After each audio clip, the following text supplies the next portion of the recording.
இயேசு உங்களை நேசிக்கிறார். பிரியமானவர்களே, இந்த நாள் ஆண்டவர் நம்மளோடு பேசும்படிய வேதத்திலிருந்து ஒரு வசனத்தை கூட வாசித்து ஆண்டவர் நமக்கு கற்றுக் கொடுக்கக்கூடிய காரியத்தை பார்ப்போம். அது லூக்காவின் புஸ்தகம் 22வது அதிகாரம் 20வது வசனம். அது கடைசி பகுதி இப்படியாக சொல்லப்படுகிறது: உங்களுக்காக சிந்தப்படுகிற என்னுடைய இரத்தத்திலாகிய புதிய உடன்படிக்கையாய் இருக்கிறது. உங்களுக்காக சிந்தப்படுகிற என்னுடைய இரத்தத்தினாலாகிய புதிய உடன்படிக்கையாய் இருக்கிறது. ஒரு புதிய உடன்படிக்கையாய் இருக்கிறது ஆண்டவர் சொல்கிறார். அநேக உடன்படிக்கைகளை நாம் வேதத்தில் வாசிக்கிறோம். ஆண்டவர் சிலுவையில் அவர் ஒப்புக்கொடுவதற்கு முன்பதாய் கடைசி இந்த ராபோஜன பந்தியில ஆண்டவர் சீசர்களோடு அப்பம் பிற்கிற அந்த பகுதியில் ஆண்டவர் சொல்லுகிறார். போதனை பண்ணின பின்பு அவர் அந்தபடியே பாத்திரத்தை கொடுத்து, இந்த பாத்திரம் உங்களுக்காக சிந்தப்படுகிற என்னுடைய இரத்தத்தினாலாகிய புதிய உடன்படிக்கையாய் இருக்கிறது என்றார். பிரியமானவர்களே, ஆண்டவர் கடைசியாக இந்த வார்த்தையை சொல்லுகிறார்: என்னுடைய சரீரம், என்னுடைய இரத்தம், இதை பானம் பண்ணும் போதெல்லாம் என்னை நினைவு கூறும்படியாய் இதை செய்யுங்கள் என்று ஆண்டவர் சொன்னார். இது ஒரு புதிய உடன்படிக்கை. இந்த புதிய உடன்படிக்கை இயேசு கிறிஸ்துவின் இரத்தத்தினால கழுவப்பட்டு அவருடைய நாமத்தினால் ஞானஸ்தானம் எடுத்து மூழ்கி ஞானஸ்தானம் எடுத்த ஒவ்வொருவரும் அறிய வேண்டியவைகள்.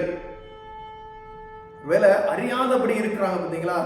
புதிய உடன்படிக்கை குறித்து அதை கற்றுக் கொடுக்காதபடி ஏதோ ஆட்களை கூட்டம் சேர்த்து கொண்டு இருக்க வேண்டும் என்கிற நினைக்கிறவர்களுக்கு இது ஒன்றும் செய்ய முடியாது. ஆனால் தெய்வ பயம் நிறைந்து இந்த உடன்படிக்கையை நினைவு கூறும்படியாய் விசுவாசிக்கிற ஒவ்வொருவருக்கும் ஆண்டவர் கற்றுக் கொடுக்கிற ஒரு காரியம். ஒருவேளை இந்த காரியத்தை நாம் சரியான முறையில் இருப்போமைனால் ஆண்டவர் அவர்கள் அதை நமக்கு பிரச்சனை இல்லை. ஆனா ஒருவேளை இந்த உடன்படிக்கையை நாம் கடைபிடிக்காதபடிக்கு அசாதாரணமாய் எடுத்துக்கொண்டு ஏதோ ஒரு அப்பம், ஏதோ ஒரு ரசம் என்பதை உணர்வற்றவர்களாய் தேவ சமூகத்துக்கு போய் ஆண்டவருடைய பந்தியில் சேர துணிவோமையானால், இது ஆண்டவர் சொன்னார், பின்னாடி அநேகர் என்ன செஞ்சிருக்கிறாங்களா, இதனால் மரித்து போய் இருக்கிறார்கள், வியாதிப்பட்டு இருக்கிறார்கள் என்று சொல்லப்படுகிறது. எதற்காக? ஆண்டவருடைய சரீரத்தையும் இரத்தத்தையும் பானம் பண்ணும் பொழுது ஏதோ சும்மா அப்படி நினைச்சிட்டு போயிடக்கூடாது. ஏதோ சர்ச்சில் அப்பம் கொடுக்குறாங்க, சர்ச்சில் திராட்சை ரசம் கொடுக்குறாங்க அப்படின்றதுக்காக. இது புதிய உடன்படிக்கை.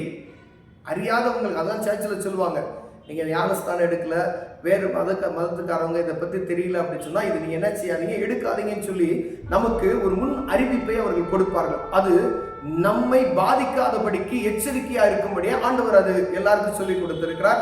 சபையில் இருக்கக்கூடிய போதகர்களும் அதை நமக்கு கற்றுக் கொடுக்கிறார்கள். பிரியமானவர்களே, நீ திருமேஜை அன்றைக்கு வரும்பொழுது இந்த புதிய உடன்படிக்கையை அறிந்தவர்களாய் நாம் வருகிறோமா? இது ஆண்டவராக இயேசு கிறிஸ்து சிந்தின ரத்தம் எதற்காக என்பதை நான் அறிந்திருக்கிறேனா?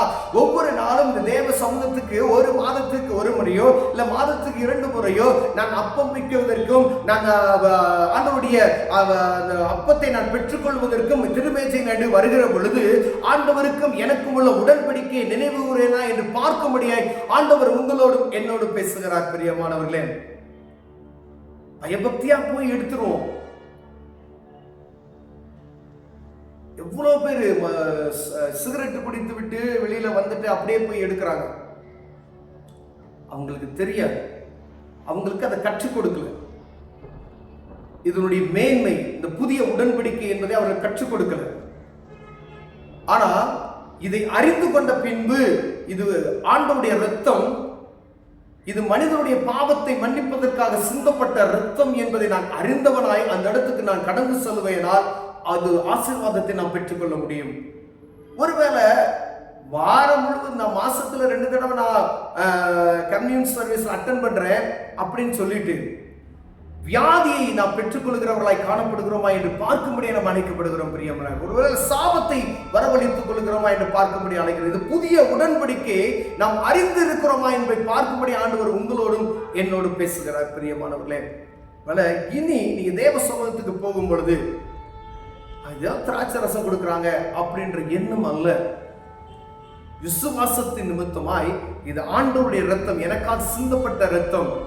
அது மேல சொல்றார் ஆண்டவர்கள், இதை நீ பானம் பண்ண, என்னுடைய பந்தில அந்த அவர் சீசர்களுக்கு சொல்லும் பொழுது இது செய்யணும் அப்படின்னு சொல்லி, ஒவ்வொரு என்னை நினைவு கூறபடி இப்பெல்லாம் நினைவு கூறீங்களோ அதெல்லாம் செய்யுங்க அப்படின்னு சொல்றாரு.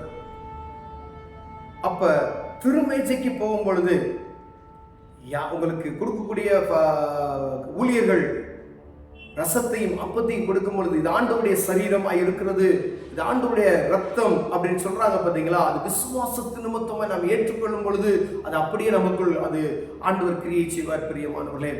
ஏன்னா சொல்றாரு, இந்த ரத்தத்தினாய் புதிய உடன்படிக்கை, இந்த புதிய உடன்படிக்கையில பங்குள்ளவர்களாய் காணப்படுகிறோம் என்று பார்க்கும்படி ஆண்டவர் உங்களோடு பேசிக் கொண்டிருக்கிறார் பிரியமானவர்களே. ஒருவேளை நீங்க இனிமேல் போய் நீங்க தேவ சமூகத்துல போய் ஆலயத்துல போய் அது ரசம் கொடுக்குறாங்க, அப்பத்தை கொடுக்குறாங்க, தைரியமாய் நீங்க கை நீட்டுவீர்கள், ஆனால் அது கவனமாய் இருக்கும்படி ஆண்டவர்களோடு பேசுகிறார். இதன் நிமித்தம் அநேக பேர் வியாதிப்பட்டு இருக்கிறார்கள், மரணம் அடைந்திருக்கிறார்கள் என்று வேதம் சொல்லுகிறது. இதை எதற்காக நாம் பெறுகிறேன், எதற்காக இதை நாம் குடிக்கிறோம் என்பதை புரிந்து கொண்டவர்களாய், இதை எதற்காக சிந்தப்பட்டது இந்த ரத்தம் என்பதை நீங்கள் அறிந்து கொண்டவர்களாய் தேவ சமூகத்துக்கு போவீங்கன்னா அது பிரயோஜனம் உள்ளதாய் காணப்படும். இந்த புதிய உடன்படிக்கைக்கு நீங்க பங்குள்ளவர்களாய் காணப்படுவீர்கள் பிரியமானவர்களே. இந்த புதிய உடன்படிக்கை என்ன என்று தெரியாதபடிக்கு தேவ சமூகத்துல போய் அப்பத்தையும் ரசத்தையும் ஆண்டவருடைய சரீரம் இதை நான் வாங்கிக் கொள்கிறேன் என்று சொல்லுவீர்களானால் இயேசு கிறிஸ்துவின் ரத்தம் சகல பாவங்களை நீக்கி சுத்திகரிக்கும் என்ற வசனத்தை அறியாதபடிக்கு தேவ சமூகத்துல போய் கடமைக்காய் இதை வாங்கி கொண்டு வருவோமேயானால், ஏதோ நான் மதத்துல இருக்கிறேன் அப்படின்னு சொல்லுவதற்காக இதை வாங்கி கொண்டு வருவோமேயானால் இது ஒரு பெரிய சாபத்தை சந்திக்க வேண்டியதாய் வரும். இதனுடைய மேன்மை இந்த சபையில போய் பாவ அறிக்கையை மாத்திரம் பண்ணிவிட்டு போகிறது கிடையாது.